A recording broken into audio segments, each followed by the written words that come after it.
My name is Janice Kimaro. I'm the Chief Executive Officer of the East Africa Women in Business platform. And we are here today at Malaba OSBP. We have a forum going on whereby we've brought women cross-border traders together with border agencies to sort of like have a dialogue with them on how the business environment is across the border, to know what are the challenges that they are facing while they're doing business across the border. As we are all aware that the Africa Continental Free Trade Area Agreement has been ratified, and now the implementation has started. Us as EAC, how ready are we, women in business, how ready are we to like make use, like benefit out of the opportunities that are offered by the Africa Continental Free Trade Area? So at first we need to look at ourselves. What are the border procedures that are favoring women cross-border traders, and what needs to be changed or what needs to be improved?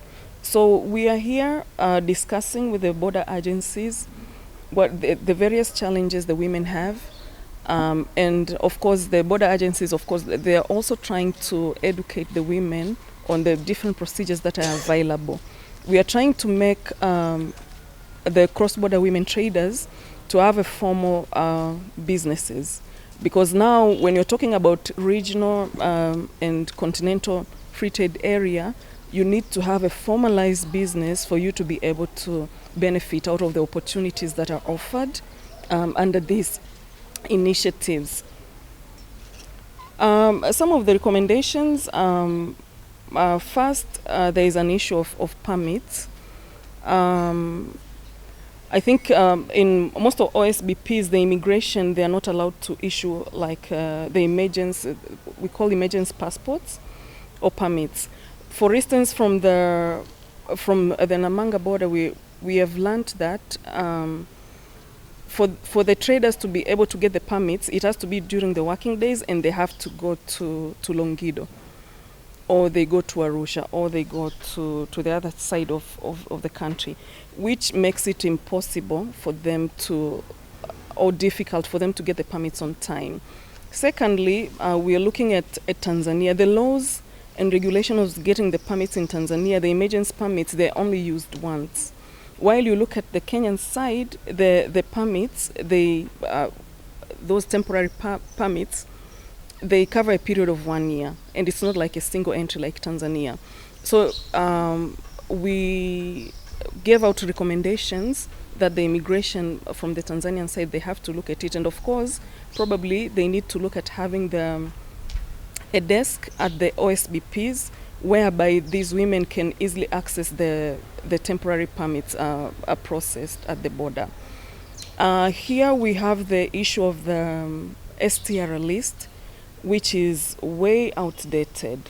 I know the EAC is working on it, but I think there has been some delays on revising the STR list. The list contains the list of products that are traded across the borders, and with the relevant HS codes.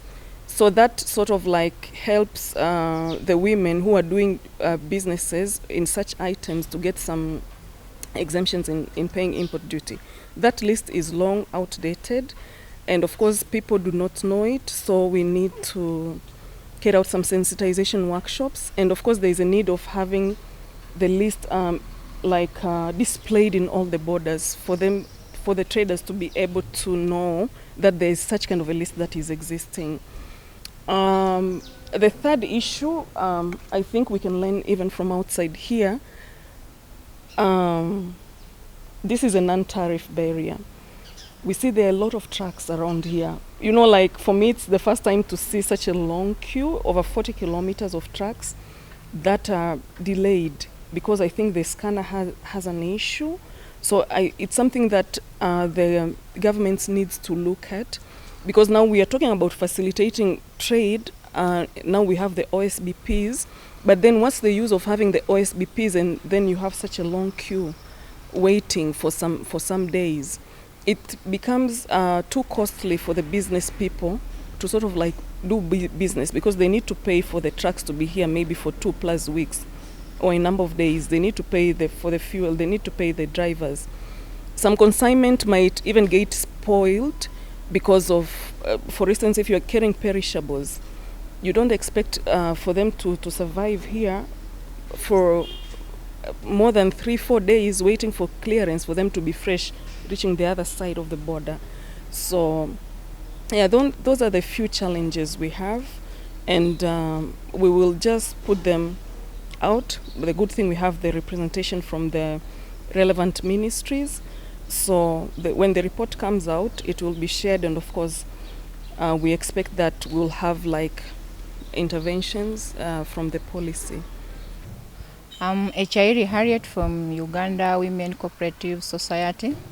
I'm the treasurer, the trader, a member, as well as a clearing agent. We are grateful for this sensitization meeting, because I can take you back. Those days women used to fear to access these offices, but with the many sensitization we've been having, they are able to access these relevant offices as they are doing their trade. Secondly, we are grateful for this sensitization meeting, because as much as they have been trained and sensitized on several occasions, this one is also going to impact them, because they are now leaving that level of being small-scale traders they are moving to another level, of which will make them to have expansion of market as they venture in new horizons when they are trading. By the names Awiyo Joyce Elepo. I serve at EASI, that is East African Sub-Regional Support Initiative, Malaba, Uganda, Malaba, Kenya, as a volunteer project assistant. I am so humbled to be in this forum today that is sharing about women doing cross-border trade. Mainly as EASI office or as EASI desk, we do help women doing cross-border trade, that is buying from Uganda, selling to Kenya, and selling from Kenya to Uganda, or those people who are doing trade within the East African community. So you can buy from Kenya and take even to Rwanda, take to Tanzania, take to Burundi, or buy from any other African country, and you're able to do your business. So as EASI office, we do offer services. We do not offer direct financial services to the traders, but we do a lot of activities to encourage them to see that they are doing their businesses successfully.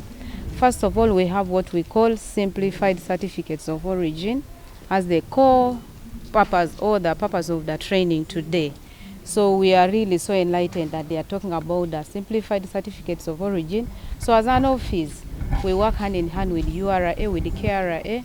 So we issue those certificates of origin to the traders to take their goods. That exempts them from paying import taxes. So when you're trading or you're buying goods worth $2,000 US, that is 7 million Ugandan shilling. You're able to come and you pay, you clear with the URA. So we give you the certificate and you're able to cross over with your goods, and it is at a free cost.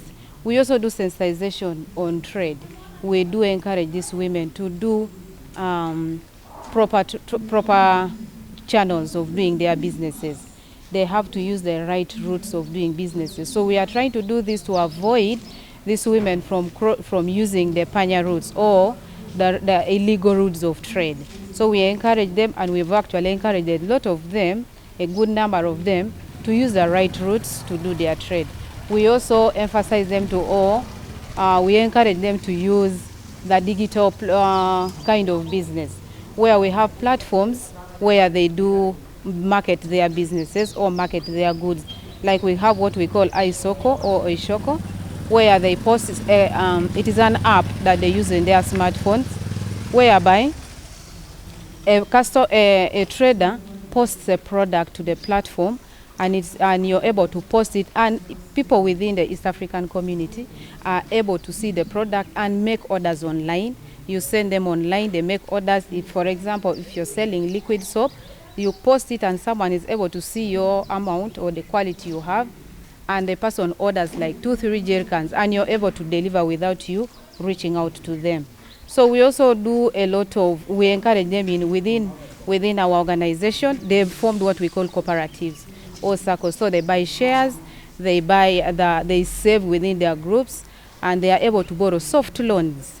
So we encourage them to get those soft loans so that they are able to boost their businesses. So they borrow those loans and they increase on the productivity. We also encourage them on value addition, like it was discussed right now in the presentation, whereby if it is guinness, you process it, you grind it, and you're already adding value to the goods. So you're able to sell your goods freely to the other part of the country. So we also encourage them to do collective trade. During COVID-19, there were restrictions of people moving. So they do collective trade, whereby you send 1 or 2 people to go and buy. For example, those who are selling silverfish, we call it omena. So when you go, you pick 2 people to go to a specific lake, you collect a specific amount of money depending on what a trader is able to afford. So you get that amount of money, send 2 people to go and bring all those for you, let's say maybe for 10 or 15 people. So once those people come, you're able to get those goods we are doing that to minimize the cost of transport, because you will get a small amount of money to give that person to deliver for you the goods, other than you traveling a long distance to that lake to go and buy those goods and bring them to deliver them to your stores themselves. And then we also encourage them to do personal savings, take business records, so that you're able to see how your business is progressing at the end of the day. Most of these traders, we know they are small scale traders, so they don't have that much. So we encourage them to do record keeping. We encourage them to keep their business records. Every time you sell something, make a record.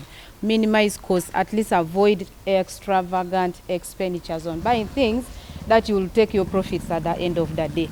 So we make sure that we don't, and they are actually embracing it so far. It is all going on well.